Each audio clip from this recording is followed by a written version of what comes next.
ามเพิ่นเนาะแม่นแล้วให้ไปจังไปแม่นคุยกับเพิ่นก่อนเนาะพี่น้องเอ้ยเพิ่นก็เจ้าอันนั้นั้นอยู่นเคยไปแล้ เพิ่ วน ก็ ผู้ อยากเดียว ได้คนงานขายข้าวเปียกขายเฟอขายหยังซอยว่าซั่นนะ ขายโน่นขายนี่นั่นแหละเนาะ แม่นเผื่อผู้ใดอยากต้องการอ เค ยาก ยเดินทางแล้วผู้เดียว ไปเฮ็ดเวียกเฮ็ดงานเราว่าหั่นนะ เดินทางผู้เดียวเป็นแนวใด เขาแบบ เคยเดินทางอยู่ อยา บ่ กฮู้จักหมู่เขาก็ต้องถามหมู่เนาะ โอ้เคยเดินทางผู้เดียวอยู่บ่ แม่นเคย อืม เคยไปเรียน2เทื่อแล้วเดินทางผู้เดียว อืม ส่วนหลายจะไปกับหมู่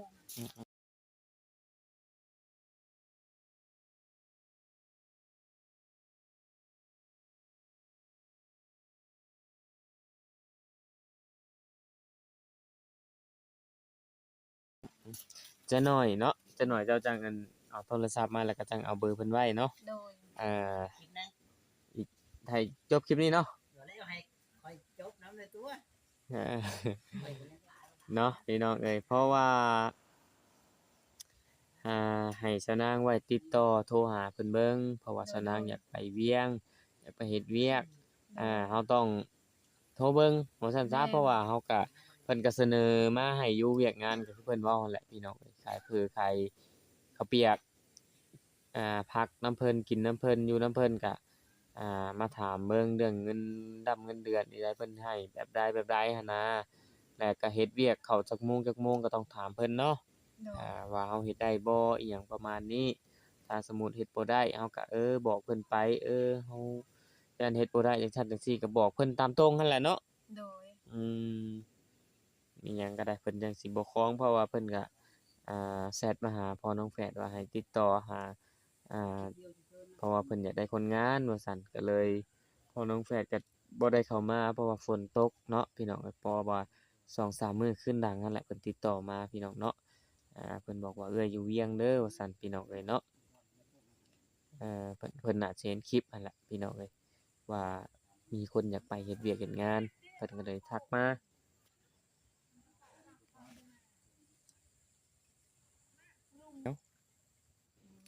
ตุพายบ่ได้มาหาบ่ บ่ ตุพายบ่ได้มา แม่นเราบ่ได้มาฝนตกหลาย ฝนตกหลาย บ่ได้ เออ ติดเขาแล้วขายเบิดแล้ว อืม แล้วขายเบิดแล้ว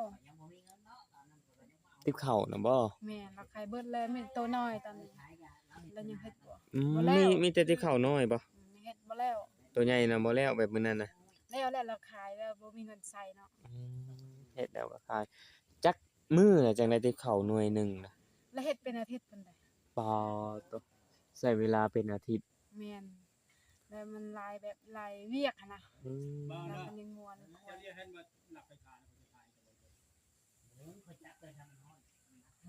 อืม คนจะทายเราไปพาคุณอยู่บนสวยมาจะเรียกให้มันนี่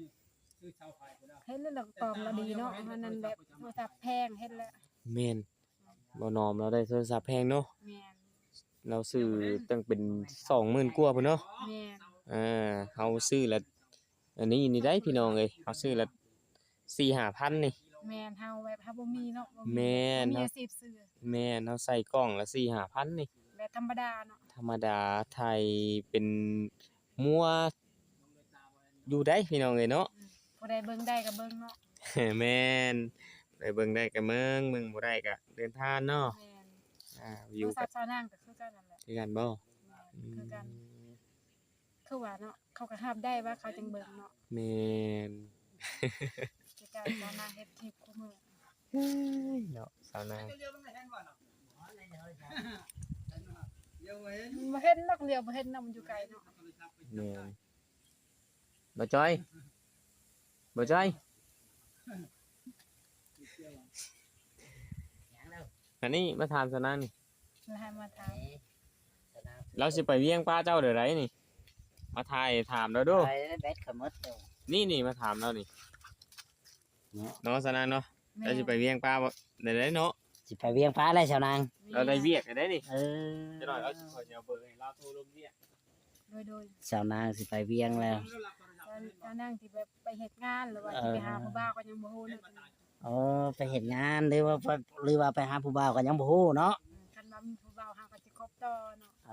คันบ่มีเฮาก็แบบโซต่อ มีบ่คนไทยเวียงโทรมาหาซะ ก็มีหลายอยู่ได้ค่ะ เอ แต่ อ ถ้านั่งยังบ่กล้าไปหาเขา บ่ได้ว่าให้ไปหาแต่ว่าเขาโทรมาเนี่ยเขาว่าอยากให้เจ้าไปหาบ่หรือว่าใดๆเขา เขาให้ไปหากวนเนาะ เออ สนั่งบ่กล้าตรงนี้ อ๋อเขาโทรมา คันว่ามีผู้บ่าวให้เขาลงมาหาสาวนางเนาะ คันให้เฮาไปหาในเฮาบ่กล้าเนาะ แม่น คันเฮาไปเฮ็ดเวียกเฮ็ดหยังนี่ก็อีกแบบนึงเนาะเรื่องเถื่อเจอกันแบบนั้นนะ แม่นมันอาจจะผิดพลาดเจอกันเนาะ มันเจอกันได้คนเฮาเนาะ แม่น ทางไปคือว่าแหละ คือ มัน ว ความบังเอิญ คือว่าวาสนาเฮาเนาะเลยเจอคันว่าเรื่องผู้บ่าว บ่แม่นว่าเฮาสิไปหาผู้บ่าวไปหาแบบในได้เหตุงานเหตุการณ์ แม่น เลี้ยงครอบครัวเฮาเนาะ โดย เลี้ยงพ่อเลี้ยงแม่เฮา ก็ว่าเฮาไปเฮ็ดงานนี่ อืม เฮาไปได้เนาะคันไปหาผู้บ่าวนี่อาจจะไปบ่ได้เนาะ อ้าวอย่าแล้วเฮาบ่ได้ไปหาผู้บ่าวเฮาไปเฮ็ดเวียกเฮ็ดงานตั้งแต่เฮาไปได้เวียกได้งานได้การดีได้เงินเดือนดีเฮาก็พอได้ฝากให้ลูกให้เต้าเฮาให้พ่อให้แม่เฮาใช้ เฮาก็เลี้ยงลูกผู้เดียวเนาะ พอได้กิน แม่น เรื่องลูกเรื่องผัวก็แม่นอยู่การถือใจเฮาอย่างเอา โดย เพื่อเฮาถือว่าเฮาไปแล้วมันเป็นคือเก่ามันก็สิยากอีก โดย นะเฮาก็ต้องเบิ่งก่อนหยังก็ได้ สาวนางก็ยานตัวนี้อยู่เนาะแต่สาวนางก็เลยแบบยังบ่อยากเอาเนาะ อืม กำลังคบเบิ่งก่อน แม่นคุยกันได้ โดย บ่แม่นดอกว่าเห็นแล้วเอาปุ๊บปั๊บโลดจักเพิ่นเป็นแนวใดเฮาเป็นแนวใดเนาะ แม่น เฮาต้องเบิ่งใจกันก่อนอย่างน้อยก็2-3 เดือนหรือว่า5-6 เดือนก็ว่าไปคบดูใจเป็นไปก่อนเนาะ ก็เบิ่งใจเขาก็ก่อน อืม เฮายังบ่ฮู้ได้ ถึงเฮาพาวโอ้ยเห็นแป๊บเดียวว่ามักเขาจักเขามักเฮาหรือบ่ เฮาเว้านั้นปาก อืม น่ะอาจจะเว้าปากหันได้เนาะ อืม เพราะว่ามักเขาอาจจะได้ แม่น แต่เฮาบ่ไปนำ แม่นปากน่ะมักได้ แต่เขาสิมักเฮาบ่เนาะอันนี้ เขา ก็ ก็ บ่ เว้ายอกเฮาก็เขาจะอาจจะเว้าว่ามักเนาะ แม่น ก็ได้อยู่ ลางเทื่อเขาเว้าหยอกเฮาก็มี แม่น ก็บ่แน่บ่นอนอีกเด้ของแบบนี้ สาวนางก็เคยเลยเข้าตัวเคยแต่เข้าตัว เขาตัวแบบได้ชาวนาง ถ้าตัวว่าหักเนาะ ตอนสุดท้ายใจอ่อนหักเขา แม่น ตอน ตัวสาวนางมันใจง่ายเลย สาวนางใจง่าย แม่นถ้าตัวว่าหักก็หักเนาะ หักแล้วสุดท้ายแล้วเป็นจังไดแล้ว เขาพาเลิกสาวนางก็เลิกตัวนี้เลยเลิกง่ายแบบหักง่ายเนาะ บ่เสียใจบ่ เสียใจอยู่แต่เฮาก็เก็บไว้ เออ เฮาสิบ่เปิดเผย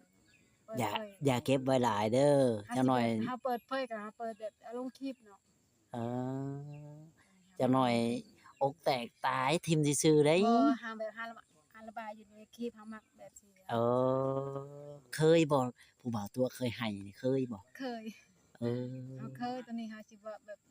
เฮาแบบบ่ตัวเฮาแบบเคยเฮาจนหายนำเขานะตอนนี้ เออ เฮามักเขาแห้งเฮาเคยแบบเฮาแบบบ่ตัวเฮาแบบสิบ่แบบตามตรง อืม เฮาก็เคยมักผู้บ่าวแห้งตอนนั้นหายนำเขาเนาะ สาวนางให้น้ำผู้บ่าว ตอนนั้นมักตอนนี้คือว่าเลิกได้แล้วเนาะก็หา ทำใจได้เนาะ แม่น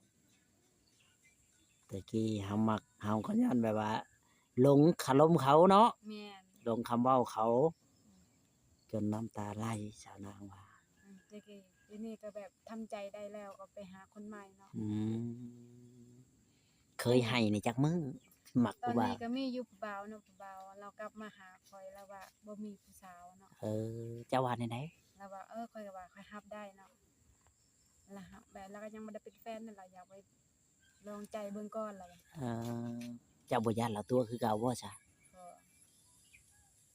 เป็นในไหนคือบ่ย่านเราตัวเราเคยตัวเลยเทื่อหนึงบ่แม่น เรา ติ เคยตัวแต่ข่อยก็ยังแบบข่อยก็ยังบ่ได้เปิดใจให้เราแบบเป็นหมู่กันหั้นนะ คิดว่าเปิดใจให้เราคุยกับเราเลยดอก คุยอยู่เนาะคุยเล็กๆคุยแบบว่าบ่ได้แม่นผู้บ่าว คุยเล่น คุยลิ้นส่วนตัวเนาะ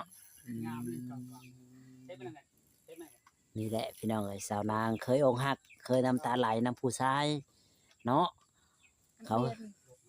น้ำตาสาวนางไหลย้อนผู้บ่าวตอนนั้นความรู้สึกนี่เป็นจังไดล่ะ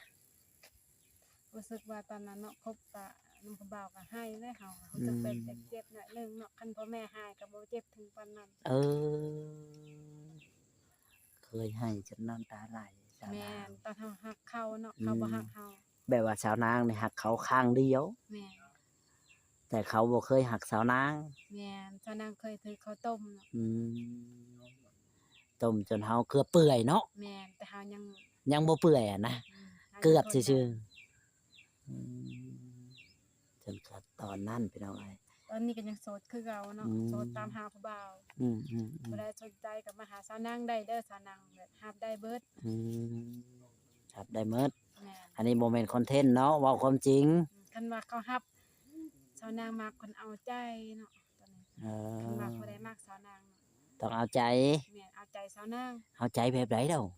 แบบสิ่งที่แบบสาวนางเป็นหยังแบบรับได้แต่แบบสิ่งที่เฮือนสาวนางหั่นแหละ สิ่งที่เฮาเป็นสิ่งที่เฮาอยู่แบบนี้ต้องรับเฮาได้เฮากินหยังเฮาอันนั้นหยังก็ แม่น เนาะโดย คันว่าเขาเอาใจสาวนางแล้วสาวนางอาจจะอยู่นํได้เนาะ อืม สาวนางก็แบบบ่ได้รวยจนเนาะ อืม คู่มือนี่ หา มี กิน แต่หัวใจเนาะ หากินเช้าค่ำเนาะ แม่นเฮาบ่หาเฮาก็ต้องบ่ได้กิน อืม เบิ่งสภาพเพื่อนสาวนางแบบเขาสาวนางก็งามได้ผู้บ่าวผู้ใดสนใจมาเก็บข้าวซอยนี่เด้อนึงเบิ่งเขาสาวนางนี่งามได้ เอามองนี่ทางออนไลน์มา นี่แหละพี่น้องเอ้ยสาวนางเราก็เพื่อนเราก็ผา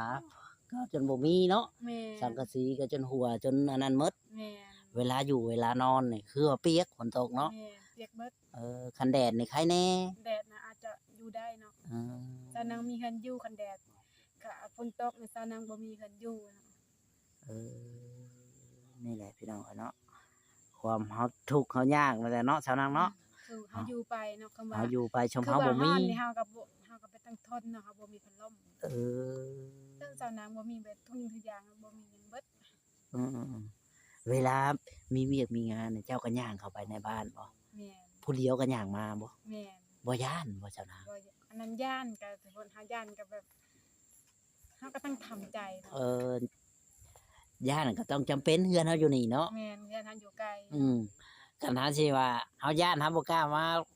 ก็บ่ได้อีกเพราะว่าเฮือนเฮาอยู่ตรงหน้าเฮาก็ต้องจำเป็นมา ฮือนเขาเนาะยันหายนั่นเทื่อเขาให้อยู่แต่เฮาก็แบบถ้าตื่นสวยแล้วบ่ถ้าตื่นบ่สวยหั่นนะ เกรงใจเขาเนาะ เรื่องใจเขา อื เนาะ นี่แหละพี่น้องเอ้ยสาวนาง สภาพเพิ่นซะนางจนเนาะอยู่ไกลแต่หมู่อีกมีเดินเฮาอยู่ท้องนาเนาะ เวลาฝนตกน้ำลงก็เปียกเปื้อนเนาะ อืม มันก็แบบว่าเฮาอยู่ทงไห้ทงนาเพราะว่า